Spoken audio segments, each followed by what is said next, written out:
Hello, this is the 76th lecture of the Semantic SEO course, and we examined this content brief before. Directly we will dive into the article this time. We say definition of the water intoxication will be the first section because it's synonym of the drinking too much water. And directly we see the intoxication also inside our image.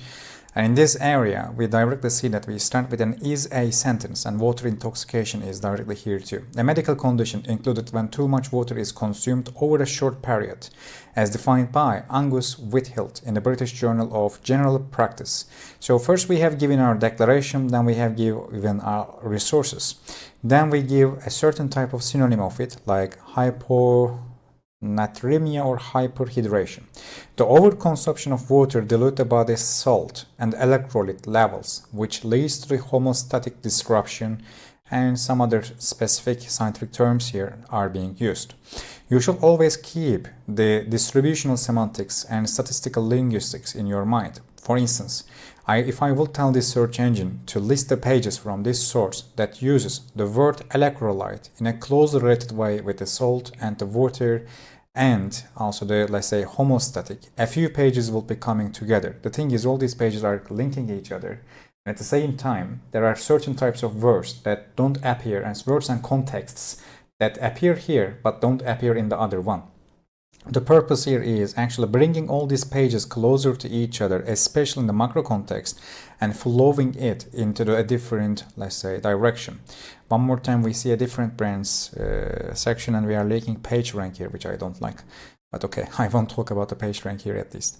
So then we give the main symptom and the main reason. While water intoxication is rare, it's a severe condition and can lead to the comas and even the death, according to the Whitfield. Higher endurance athletes or others who engage in intense physical activity. One more time, physical activity and athletes are used because the article that links here, this one, athletes, was directly inside our contextual vector, and physical activity or physical performance was directly inside actually our specifically the root article too. So we are actually overlapping, or we are constructing a knowledge base here, and we give actually, let's say, the main effect or the main symptoms or different types of context that we have written in this area and in this section too. So they have also been documented case of water intoxication caused by other underlying health conditions, and here actually one more time, physical conditions. By telling physical conditions, we connect it back to the word or the context of physical effects, performance, activity, or diseases, and then we give some certain types of, let's say, examples for them. And we use certain type of, again, universities, dates, and the researches one more time, and different types of researches have been used in this area too. And there are certain type of, let's say, is sentences here, and whenever we use actually some of these is sentences, water intoxication is always at the left. Water intoxication one more time, and water intoxication one more time. But here we actually have a certain type of adjective this time, which brings actually even more unique engrams for us. Again, water intoxication one more time, we tell is. So there are some methods of calculating water intake which comes here, and in this part actually we try to prevent the let's say water intoxication by diving into the water need or the water need calculation. If you check the table of content, you will see the same of this directly here too. And what is too much water intake, we ask, because this is like asking the same thing with a different type of definition and elevate a different angle. We tell that focus things, or let's say connect things to the age and gender here. So let's check. The amount that qualifies as too much water intake varies based on age, height, weight, and physical activity levels, and we give a resource. The standard advice from the US National Academies of the Sciences, Engineering, and the Medicine is that 2.7 for women and 3.7 for liters of liquid or fluids is a healthy intake per day. One more time, we have repeated a certain type of answer, as you see. You don't always have to use a different source, by the way. As long as you're able to connect that fact and the resource and that numeric values and the fact basically to this specific context, it will be good for you. One more time, we are using a numeric value representative image, and we even give actually like percentage of the water in the bodies in a representative way as well, and we give sources to this part too. So if we continue to read here, to more specifically determine what the best water intake for you is, use calculations based on your weight and exercise. If not exercising, which is connected to here, as you remember, it was in this section too. Basically, if we use cross-page natural language inferring, we are always aligning with ourselves. We are not conflicting with ourselves.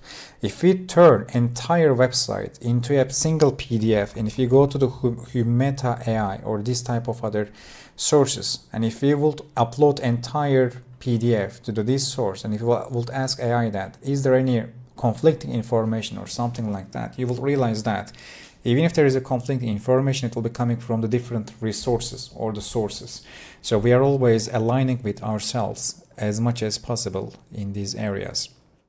So what are the effects of drinking too much water? Again, one more time, we are actually using we tell user paragraphs, harms, effects should be described. The effects of drinking too much water includes, basically we are using directly our question format here too. Then we tell includes mild issues such as excessive urination, moderate issues such as vomiting and cramps, and serious issues. You should understand one more thing. If you have watched the Saigon speech that I have given, we don't tell just issues. We tell mild issues, then serious issues, and also moderate issues. We have given 3 different ranges here, and we created 3 different classifications for these things, which we basically go even further from other sources as well. If the person asks that what are the severest or the most important issues connected to here, we will be able to answer it. But for the rest, it won't be that much possible. But there is not that much medical evidence of the long-term effects of the consistent overhydration. So we also talk about short-term and the long-term effects as well. Although fairly rare, doctors like Dr. Brenda Davy acknowledge that overhydration can be just as dangerous as a dehydration, and here we connect or also compare it to the others too. Here we ask, are there dangerous effects of drinking excessive water? And in this section we use the specific word dangerous here, then directly here too, which is a kind of context, let's say contextual direction and the context hint that we are giving for the next section, so that this can bridge here to the here. And directly we tell, yes, there are dangerous effects of drinking too much water that can become dangerous or even fatal if they lead to the severe water intoxication. The word fatal here is a sub-classification of for dangerous as well, because there are dangerous but not non-fatal effects as well. These include seizures, comas, brain damage, organ failure. The video, blah, blah, blah, science, etc. shows it, etc. When we talk about the symptoms one more time, you will realize that we give list definition and listing in this area, definition and the listing. And it will be good to use one more image here. Since we have a plurality here, it will be easier as well. And when we talk about the color of urine, in this part, you will realize that the color of urine can signal water intoxication. It is an observable symptom because the kidneys, blah, blah, blah. The important thing here is, if you tell observable symptom, which means there are also non-observable symptoms as well, and you will need to define them. And at the same time, we don't tell, for instance, directly tell what the color of urine is. We tell why it is important for water intoxication directly. We start from there as well. And in this part, we even give the shades of urine for specific health related sections as well. So in the next lecture, we'll continue to examine this article since this one is already long. See you in the next one.